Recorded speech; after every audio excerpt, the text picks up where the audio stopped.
Olá, muito boa tarde a você conectado conosco aqui pelo site Notícias Agrícolas. Estamos no ar com mais um boletim olhando para o fechamento do mercado lá na Bolsa de Chicago. Um fechamento positivo para a soja depois de uma semana bastante truncada, com altos e baixos, mas de alguma maneira a soja perdeu patamares importantes de preços e de referência lá na Bolsa de Chicago e hoje recuperou, quando a gente olha o novembro, por exemplo, recuperou patamares de suporte importante. Mas será que isso muda alguma coisa no cenário? Será que isso traz alguma inversão de tendência aí para os preços? O que a gente tem que monitorar agora? O que a gente tem que entender agora? Vamos perguntar isso tudo para Ale Delara, lá da Paine Agronegócios. Está aqui o Ale com a gente já. Seja bem-vindo, meu amigo. Obrigado por nos ajudar a entender um pouquinho mais dessa precificação em Chicago. Uma semana começando de forma positiva. Qual a leitura que a gente pode fazer desse movimento? Mas não foi assim desde o começo não, né, Ale? Ela mudou de tendência aí ao longo do dia, né? O que aconteceu? Conta pra gente. Seja bem-vindo. Olá, Alessandra, boa tarde. Sempre um prazer participar com você estar aqui. Pois é, rapaz, a gente já começou com o mercado financeiro estressado ontem na abertura do Japão, Bolsa do Japão derretendo, grandes empresas, grandes bancos do Japão derretendo, isso acabou contaminando o mercado financeiro geral e para as commodities agrícolas não foi diferente. A soja até na abertura ali, 5, 6 horas da manhã, estava operando no verde, 2, 3 pontos de alta, depois desceu, chegou a cair quase 20 pontos durante a sessão e, infelizmente, o farelo acabou fechando com uma alta de 2,2%, puxou na carona o grão de soja, que fechou aí com 1,4% de alta, quase 14 pontos de alta, mas é ajuste técnico. Olhando por fundamentos de mercado, não há uma grande expectativa de uma melhora nos preços, pelo menos no derivativo, e nós temos um cenário de uma oferta abundante chegando no mercado, temos vendas fracas nos Estados Unidos, temos um clima favorável nesse momento, boas condições de lavouras. Então, estamos carentes de fundamentos que justifiquem uma alta ou tragam uma perspectiva de alta no curto prazo. Bom, vamos entender então, enfim, temos essa percepção de que não é uma mudança de tendência, mas vamos entender o que aconteceu hoje, Ale, só para a gente pontuar. Você explicou que teve a interferência do mercado financeiro, enfim, mas teve também a participação do farelo. Algum problema com o farelo? Não, nenhum problema. Como as posições na semana passada tiveram quedas, os fundos de hedge eles acabaram vendendo muitos contratos, então eles vão atuando até um pouco dentro de análise gráfica e de correções técnicas, então houve essa recompra desses contratos. E esse short covering que nós falamos, essa cobertura de posição vendida, é o que acaba alimentando algumas altas dentro do derivativo. Hoje nós tivemos um outro fator extra que acabou ajudando, que foi a queda do dólar contra a cesta de moeda, o dólar DX. Ele que veio caindo durante todo o dia, agora está ali a 102 pontos, então uma queda muito forte, abaixo de uma média de 200 dias. E sempre que o dólar no mercado internacional acaba caindo, isso acaba sendo favorável para os produtos negociados em dólar, no caso a soja, farelo de soja vendido pelos norte-americanos. Então isso acabou contribuindo também e foi o que acabou puxando. O óleo só não foi na carona da alta, porque nós tivemos o óleo na Ásia, foi o óleo de palma na Ásia fechando em baixo, tivemos o petróleo fechando em baixa, também acabou contaminando as cotações do óleo. Mas esse bom momento de preço para a soja e para o farelo de soja acabou ajudando no movimento de alta, mas não teve nenhuma alteração em fundamentos, não, Alex. Muito bem. Bom, então temos ainda um viés mais negativo para os preços. Hoje foi meio que um ponto fora da curva aí, né? Daqui a pouquinho sai expectativa de safra lá nos Estados Unidos, condições da safra lá nos Estados Unidos. Alguma expectativa de surpresa aí para os números, Ale? Não, é esperado ou a manutenção ou até uma leve melhora nas condições de soja. Existem alguns problemas de calor, mas ele vai pegar uma área muito pequena dentro do cinturão agrícola dos Estados Unidos. Então, as condições permanecem as mais altas desde 2018. Quando nós olhamos, além da oferta que virá muito mais abundante do que os 2 últimos anos, nós temos vendas muito fracas e condições de lavouras muito boas. É difícil encontrar alguma justificativa que fale, não, o preço vai subir se acontecer isso. A gente precisaria ter uma aceleração muito grande na demanda chinesa.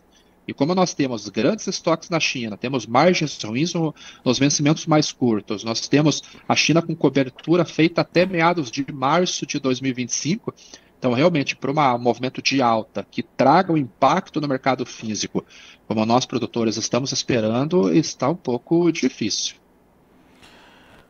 Você fala da China bem coberta, bem comprada. O que significa isso na prática? Sem necessidade de comprar dos Estados Unidos nesse momento, Ale? Isso chega a ser concreto? Sim, quando nós olhamos os estoques tanto de soja quanto de farelo de soja nos portos chineses, eles estão muito altos. Então, no momento onde há margens negativas para a China em grãos spot e você tem esses estoques muito bem abastecidos, a China se dá ao luxo, vamos colocar assim, de poder reduzir as suas compras. E é o que ela tem feito. Ainda mais que existe essa discussão de guerra comercial, esse trade war, essas desavenças entre China e Estados Unidos. A China continua originando soja aqui no Brasil. Então, isso tem levado poucos compradores. Para você ter uma ideia, foi na semana passada, desde que os Estados Unidos começou a vender soja para a temporada 24-25, na semana passada que esmagadores privados compraram as primeiras cargas. Até então era só o Estado que estava comprando e as vendas estão ali em torno de 40% do que estavam no ano passado. E se nós temos uma safra muito maior e vendas 40% abaixo para esse momento, e o Brasil ainda conseguindo entregar soja, embarcando um bom volume de soja, é um cenário realmente que, para o derivativo na Bolsa de Chicago, é um cenário complicado. Não tem, como eu disse, não tem muita expectativa para alta do derivativo, né? Felizmente, dólar e prêmio têm ajudado aqui no Brasil. Mas você acha que a tendência é de queda ou o mercado deve se lateralizar de alguma forma aí? Eu acho que para o derivativo ainda há uma pressão de queda até pela própria sazonalidade. Então, daqui a pouquinho o SG vai colocar o andamento da safra, a gente já vai ver em que fase que está, além das condições, em que fase que estão as lavouras de soja, mas daqui 2 meses começam a colheita, e se começar a chegar grão novo no mercado com vendas baixas, esse estoque aumenta rapidamente, e a sazonalidade baixa que está começando agora e atinge o fundo entre outubro e início de novembro, deve continuar trazendo pressão. Então, há sim uma possibilidade maior dos preços do derivativo cederem dos patamares que estão agora do que ele volte a subir. Bom, vamos olhar o Brasil, Ale, porque além de Chicago, o Brasil conta com outros fatores que fundamentam aí a precificação da soja, como o próprio câmbio, né, o próprio dólar e também os prêmios. Hoje, por exemplo, a gente teve uma alta em Chicago. Alguma mudança por aqui diante de novidades de preços, por exemplo? Hoje, no mercado físico, nós tivemos altas. As praças que negociaram apresentaram alta entre R$ 1,50 por saco. Nós tivemos alta em Chicago, sustentação para os prêmios de exportação, que felizmente estão positivos em toda a curva já, inclusive para a entrada da safra do próximo ano, fevereiro, março e abril. Eles já estão negociando positivos, e o dólar também teve um movimento de alta, reduziu um pouquinho a alta, mas R$ 5,73 agora. Para você ter uma ideia, Alexander, para daqui 6 meses, o dólar estava sendo negociado a 5,85, ele chegou perto de R$ 6 hoje esse dólar futuro. Então, os três referenciais trabalhando em alta, a gente tem melhora realmente para o mercado físico. São janelas que o produtor tem que olhar com bastante atenção. Aí se não vale a pena fazer alguma venda, fazer algum posicionamento visando o travamento de custo, visando aí garantir alguma margem positiva. Agora, a gente tem dois pontos para venda, a safra atual e a safra nova, né? A safra atual me parece que está bem comercializada já, Ale. Ou ainda exige alguma atenção na hora de comercializar? Já passamos de 80% já de comercialização. A quebra de produção agora ela já se faz presente, por isso que nós vemos os prêmios para entrega em agosto, para entrega em setembro já bem elevados, mostrando que há uma certa restrição de oferta. Eu ainda acredito, Alexander, que os números não estão se conversando, porque nós tivemos uma quebra próximo ali, naqueles momentos mais agudos, né, no mais emotivos do mercado, quebras acima de 20 milhões de toneladas chegaram a ser ventiladas em relação ao potencial, então uma quebra de mais quase 10 milhões de toneladas em relação à safra passada, Mas o esmagamento aqui no Brasil, segundo a Biov, segue no mesmo ritmo do ano passado, não houve desaceleração, e as exportações também estão no mesmo ritmo do ano passado. Então, se nós seguirmos os mesmos números do ano passado, onde que está essa soja? Ou nós temos um estoque maior do que acreditávamos que teriam, das 3,8, 3,9 milhões de toneladas, ou a produção nossa foi maior do que os 147 milhões de toneladas, que é o que a Pine acreditava, entre 147 e 149. Como nós seguimos embarcando, no mês de julho deve ter fechado aí perto de 10 milhões de toneladas embarcados. Agosto tem mais de 5 milhões nomeadas para embarcar. Então, a gente tem um cenário de carry-in, né, de entrada de estoque da próxima safra muito apertado. Então, o grão que tem agora está valorizado, eu acho que é uma boa janela para vender, porque o custo de carrego no Brasil ele é elevado, ele é caro, e para o ano que vem a gente também tem uma comercialização mais avançada do que no ano passado, já estamos próximo de 18%, isso passa a ser positivo para os prêmios. Talvez a gente não tenha uma pressão tão grande nos prêmios de exportação para fevereiro, março, a não ser que o Brasil semeie mais de 45 milhões e meio de hectares e o clima ajude, traga uma produtividade dentro da média e a produção nossa venha próximo de 170 milhões. Aí sim, pode haver pressão nos prêmios na entrada da safra. Ale, mas o produtor deve estar se perguntando se tem pouca soja no mercado e ainda tem uma disputa por essa soja, será que não vale a pena levar um pouquinho mais adiante, esperar mais um pouquinho para comercializar? Qual que é o seu alerta? O alerta é com relação aos custos, né? O custo de carrego, principalmente. A conta que eu acho que é a mais correta de fazer hoje a minha soja está valendo R$ 130. Se eu vou segurar para vender daqui a 2 meses, quanto que ela tem que custar lá na frente para valer a pena pagar a armazenagem, quebra técnica e o carrego financeiro, o carrego econômico de vender hoje e aplicar esse dinheiro numa renda fixa que está rendendo aí quase 1% ao mês.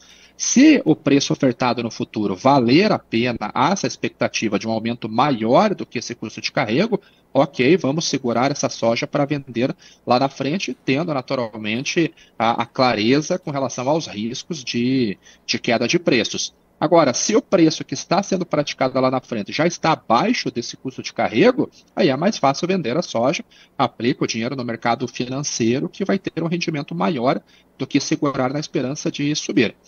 O risco que nós temos nesse momento, Alexandre, não está nem tanto em Chicago, porque já está próximo do fundo, apesar de eu acreditar que há espaço para alguma queda, não deve haver um derretimento dos preços. Agora, o dólar está muito volátil.